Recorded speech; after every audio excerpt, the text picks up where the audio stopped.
¿Existe Dios? Esta pregunta de vital importancia ha preocupado durante mucho tiempo a muchísimos seres humanos.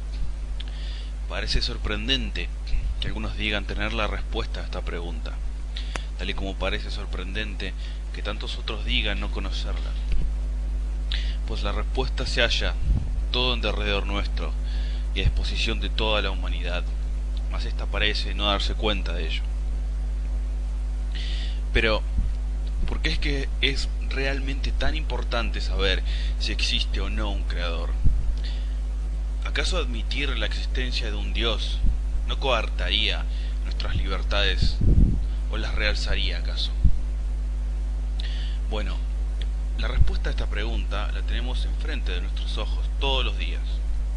La vida del hombre transcurre totalmente sin sentido, como si se tratase de un hombre que camina en círculos en un bosque que no conoce. Las personas intentan encontrar sentido, aunque lo nieguen, en sus trabajos o deseos personales, pero esto no es suficiente. Hasta las personas que se resignan a creer que la vida misma no tiene sentido, lo hacen para darle de una vez por todas respuesta y por tanto sentido a esta pregunta de la cual se desprenden todas las demás, como ¿de dónde venimos? ¿Quiénes somos? ¿Y a dónde vamos? Comencemos por el principio. ¿Cuál es el origen, si hubo origen, de todo el universo y lo que conocemos? Debemos saber cómo es que se originó la vida para así entender su sentido. Pues sentido implica principio y final, movimiento a través del tiempo en una dirección, un de dónde venimos y un hacia dónde vamos.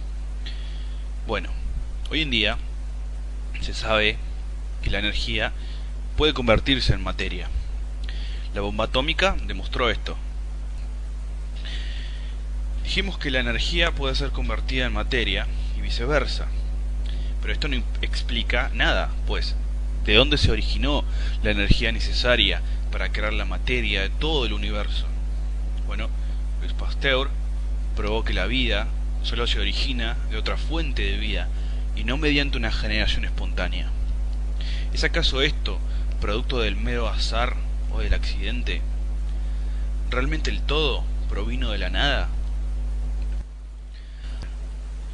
Recordemos también que somos inculcados a creer que todo es producto del accidente, desde el pasado e historia del hombre, pasando por sucesos actuales como las guerras, llegando hasta todo aspecto de la vida cotidiana y por venir.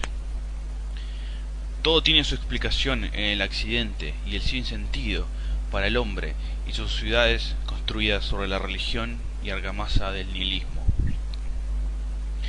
Por tanto, estamos de acuerdo, como la gran mayoría de científicos lo están, que el universo tuvo que tener un principio y que toda la enorme cantidad de materia y energía del universo tuvo que venir de algo o alguien con una fuente de energía ilimitada, pues el mismo universo no es infinito.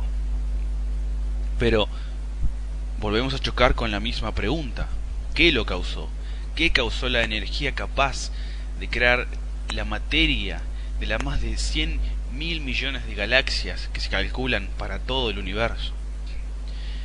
Si la vida es creada a partir de vida, es lógico pensar que tuvo que existir una fuerza previa y causadora de todo lo que vemos. Además, a pesar del enorme tamaño del universo, las galaxias parecen estar agrupadas en lo que se conocen como cúmulos, siendo cada uno formado por un número que va desde una docena hasta miles de galaxias. A su vez, estos cúmulos están agrupados en supercúmulos de galaxias. Luego, pensemos que una mera explosión sin sentido y caótica no podría explicar la existencia del universo o la vida, porque también fue necesario que se diera un orden a cada una de las cosas, pues existe un orden en cada aspecto del todo, y éstas tienen leyes que las rigen. Esto no es producto del accidente, del azar o del caos. Analicemos esto. Los elementos fundamentales para la vida, siendo los más básicos, los del carbono, el oxígeno y el hierro, no podrían existir si no hubiera un equilibrio perfecto entre las fuerzas físicas fundamentales del electromagnetismo, la gravedad y las fuerzas nucleares, tanto fuertes como débiles. Con respecto a la gravedad, nótese que si hubiera cambios mucho menores en G, es decir, en la constante universal de gravitación, este cambio mínimo haría que todas las estrellas fueran o gigantes azules o enanas rojas, lo cual también tendría consecuencias desastrosas para la vida. Si el movimiento de las galaxias fuera más rápido, la materia se habría dispersado, y si este movimiento fuera más lento, la gravedad habría colapsado la materia, y la gravedad misma nace de la materia. En cuanto a la fuerza electromagnética, si ésta fuese más débil, los electrones no se mantendrían alrededor del núcleo atómico, sino que se dispersarían. Sin átomos no existen moléculas, y sin moléculas no existe la vida, ni nada. En cambio, si la fuerza electromagnética fuera mayor, atrayendo así a los electrones al núcleo, entonces no habría ninguna reacción química entre los átomos, lo que nuevamente haría imposible la vida. Esto mismo es importante en la distancia entre el Sol y el planeta Tierra, solo que es aún más complejo, pues si esta distancia, producto del electromagnetismo, tuviese una ínfima variación, haría imposible el proceso de la fotosíntesis en el planeta. Si la fuerza electromagnética fuera más fuerte que 10 elevado a la 40, es decir, 10 seguido de 40 ceros, veces que la fuerza de la gravedad en proporción, entonces, y siendo la gravedad más débil, la presión dentro de las estrellas no sería suficiente para elevar la temperatura, de modo tal que hubiesen reacciones de fusión nuclear dentro de ellas. Pero si, en cambio, fuese la fuerza de la gravedad más fuerte que la fuerza del electromagnetismo, restando un cero de la anterior ecuación proporcional entre estas dos fuerzas, entonces la vida total de las estrellas se reduciría drásticamente. Si la fuerza nuclear de interacción fuerte fuera más débil, entonces los protones y neutrones no se quedarían pegados entre sí, y tampoco existirían elementos ligeros o pesados. Si en oposición esta fuerza fuera más fuerte, entonces solo existirían elementos pesados, pero no livianos, como el hidrógeno, el helio o el oxígeno.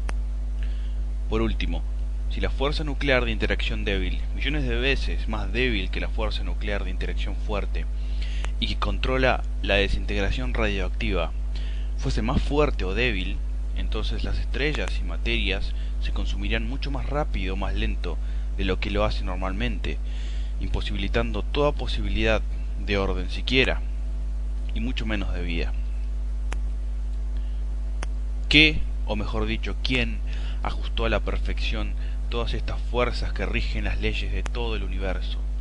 Pues ya no estamos tratando con un objeto o fuerza simplemente, sino que con una mente extremadamente lógica e inteligente. Parecería ser que se trata de algo cada vez más complicado, ¿no es así? Pero todas estas nuevas preguntas no son más problemas, sino que todo lo contrario, son soluciones. Continuemos. Esto es en cuanto al universo, pero ¿qué con respecto a la Tierra, al planeta Tierra? No se ha encontrado ningún planeta como la Tierra en ninguna parte del universo. Es verdad que, según algunos científicos, hay pruebas indirectas de que ciertas estrellas tienen objetos en sus órbitas relativamente en la misma posición de lo que se halla la Tierra del Sol. Pero estos científicos olvidan que estos planetas son cientos de veces mayores que la Tierra. Sin embargo, nuestro planeta tiene el tamaño justo para hacer posible nuestra existencia, porque si la Tierra fuera ligeramente mayor, tendría más gravedad, y el hidrógeno, un gas ligero, se acumularía al no poder escapar de la gravedad terrestre, de modo que la atmósfera sería inhóspita para la vida. Por otra parte, si la Tierra fuera ligeramente menor, el indispensable oxígeno se escaparía y el agua se evaporaría de la superficie del planeta. En cualquier caso, la vida sería inviable. La Tierra está a la distancia idónea del Sol, un factor esencial para la vida, porque si la proporción entre el radio de la Tierra y la distancia al Sol fuera ligeramente diferente de la que es, hubiera ocurrido o una desmedida glaciación o un desmedido efecto invernadero. Podemos ver cómo es que la Tierra es el único lugar con las características para albergar en sí misma vida en todo el universo. Veamos un poco más con respecto a este planeta, para que entendamos que existe un creador y que creó todo con un propósito y sentido. Para que la vida hubiera sido posible en este planeta, las sustancias químicas apropiadas tuvieron que haberse juntado en las cantidades debidas, bajo la temperatura y la presión apropiada, y todo tendría que haberse mantenido así por la cantidad correcta de tiempo. Además, para que la vida hubiera empezado y se hubiera sostenido en la Tierra, estos acontecimientos tendrían que haberse repetido miles de veces.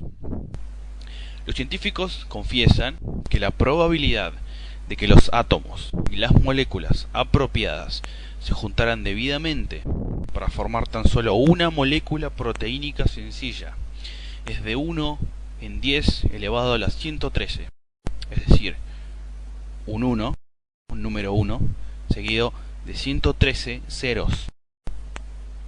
Ahora bien, ese número es mayor que la cantidad total de átomos que se calculan para todo el universo.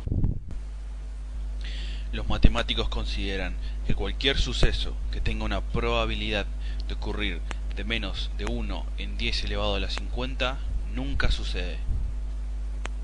Notamos cómo, de forma definitiva, no solo no es probable, sino imposible que exista vida en otro planeta que no sea la Tierra, y que esta misma no pudo ser producida simplemente por el azar o el accidente, sino que fue necesaria una mente lógica que lo diseñara. Ahora bien, este cálculo es simplemente para crear tan solo una sola molécula proteínica. Pero para la vida se necesita mucho más que simplemente una molécula de proteína. Tan solo para que una célula se mantenga activa se necesitan 2000 diferentes proteínas, y la probabilidad de que todas ellas se presenten al azar es de solo en 1 en 10 elevado a la 40.000. Por tanto, si el universo y todo lo que existe en la Tierra es gobernado por leyes, entonces debe de existir un gobernante que haya creado estas leyes. Además, puesto que parece que las leyes que rigen el funcionamiento del universo se hicieron pensando en que hubiera vida y las condiciones favorables para sostenerla, claramente hay propósito implicado. Estas no son, es decir, diseño y propósito, características del azar ciego. Son precisamente lo que un creador inteligente manifestaría. Analizando la historia del hombre descubrimos que nuestros inventos no son más que simple biónica, es decir, imitaciones de cosas ya existentes en la naturaleza. ¿No aprende acaso el Hijo viendo al Padre y sus obras? Lo que el hombre descubre a través de su ciencia no fue dejado allí por alguien, no fue por alguien creado previamente. Por lo tanto, Dios existe. Ahora bien, ¿quién es Él? Porque una cosa es creer que Dios exista, pero otra mucho más difícil es tener fe en Él. Al comentar que no basta con solo creer, el discípulo de Jesús, Santiago, dijo: Tú crees que hay un solo Dios, ¿verdad? Haces bastante bien, y sin embargo, los demonios creen y se estremecen. Ya hemos analizado entonces el libro de la creación, pero nos falta analizar aún el otro libro de Dios, el más importante de todos, es decir, su palabra, la Biblia. Esto será motivo de la continuación de este estudio, que tendrá como título ¿Quién es Dios?